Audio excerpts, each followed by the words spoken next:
Wild Custom, nag-umpisa yan sa Qatar. 2009 pa yun kasi tinawag ako ng foreman ko dati na parang itong taong to sobrang wild. Kasi wala kang pwedeng hindi pagawa sa kanya kasi lahat halos nagagawa niya. So from there, naglagay na ako ng Wild Custom 609. Yun ang talagang trademark na naging pangalan ko. Tapos, dumating sa point naman na na-bored ako.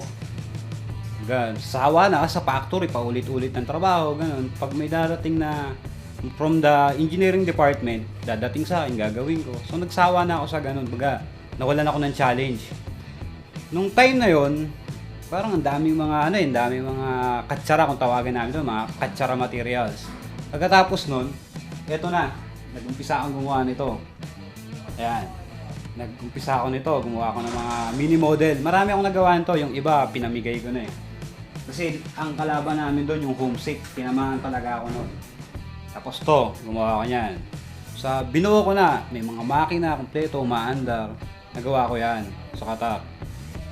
Tapos nung one time, sabi ko, bakit kaya hindi ko na lang gawin sa Pilipinas?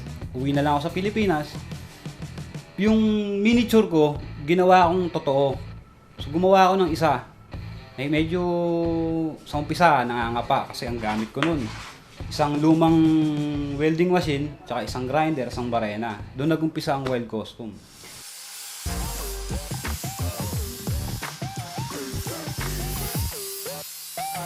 Ang Wild Custom nag-i-specialize yan sa water twist. Kasi ang water twist o yung tinatawag namin na onion twist, hindi kasi pangkaraniwan yung twist na yan. Kumbaga, maraming kailangan basahin diyan. Kailangan mong basahin yung apoy, yung tama ng timpla ng apoy mo, yung tubig mo. Kasi pag hindi mo nakuha yan, sigurado sira ang bakal. Mahina ang bakal, tsaka uneven ang flow. Dapat kasi ang flow ng pinakabakal mo, yung kanto niya, buhay na buhay, hindi mo pwedeng dayain. So, yun ang mahirap sa water twist kung paano mo siya bubuhayin, yung kanto niya. Ang paglo-low rider talaga, actually, ano yan baga sa akin.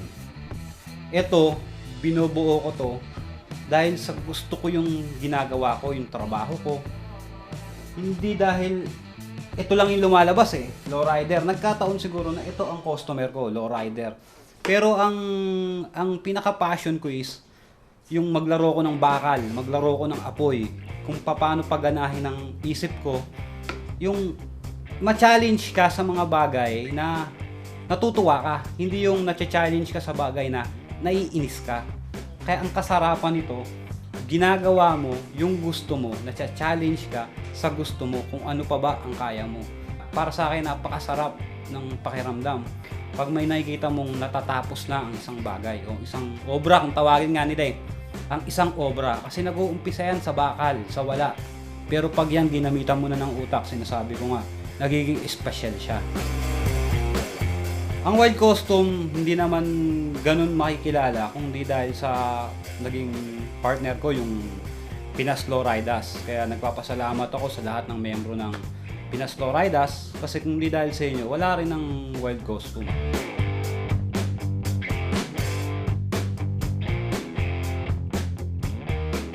Doon sa mga nagtatanong naman about sa welding, kung paano sila matututong mag-welding, actually may mga maling term nga silang ginagamit pag lumalapit sa akin.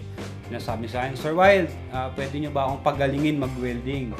Sinasabi ko, oo, pwede kitang pagalingin mag-welding. Inom ka lang ng tubig, hinang malalim, tapos sabayan mo ng BioFlu. 3 beses ang araw, 7 araw, sigurado gagaling ka. Pero iwan ko lang kung matututo ka mag-welding. Kasi ang pwede kong ituro sa'yo, turuan kita ng tamang pag-welding, tamang proseso. Ngayon, nasa sa'yo na yan kung paano magiging dalubhasa. Ngayon, kung gusto mong matuto naman mag-welding, welcome ako sa shop. Ituturo ko sa yung tamang proseso ng pag-welding, kung ano ang do and don'ts ng welding. Bakit may ganito, bakit may ganon. Ipapaliwanag ko yan, klase ng apoy, sa acetylene. Ako naman, ang itinuturo ko, kung ano talaga ang ginagamit sa trabaho. Hindi yung sa libro. Yung actual mismo na gagamitin nyo sa trabaho. Yun ang pagtuturo ng welding. Kaya ang kasarapan lang sa mga sa amin na hindi nagdadamot sa aming kaalaman, natututo kayo at the same time, minamahal nyo pa rin yung ginagawa nyo. Kaya, give and take, kumbaga ang sa akin kung ang mga guro ko dati naging madamot, paano naman tayo?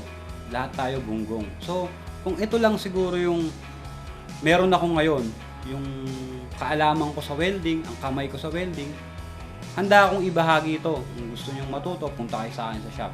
Walang problema. Hindi ako madamot. Open ako sa lahat. Basta gusto nyong matuto, willing kayong matuto, tuturuan ko kayo. Ang isang ayoko lang, yung hindi gustong matuto. Yun lang.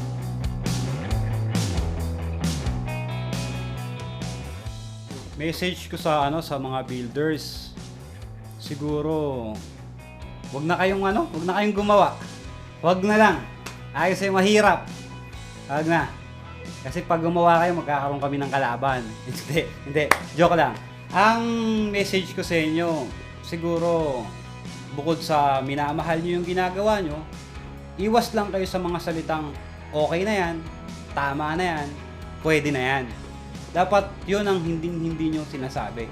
Kasi ang customer nyo o ang ginagawa nyo, binabayaran yan ng tao na gustong gusto niya na magkaroon.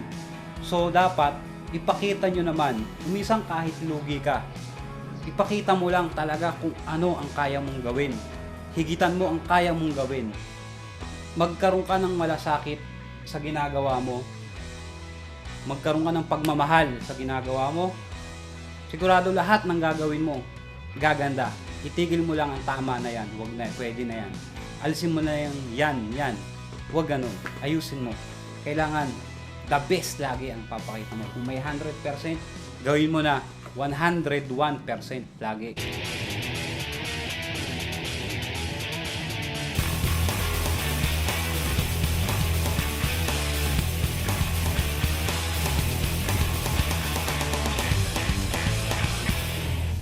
Tapos yung sinasabi ko na ang Wild Custom may malaking pagbabago. So abangan nyo lang yung level up ng Wild Custom kasi medyo patapos na ako sa mundo ng lowrider. Ang papasukin ko naman ang mundo ng chopper, ng bobber, copy racer. So gusto ko abangan nyo yan. Sa tulong na rin ng aking mga partners, ang Bodies Back, ang Lago, Toy Kits, Pinas Lowriders. So maraming salamat. Sana suportahan nyo pa rin ang Wild Custom. Yun lang. Thank you.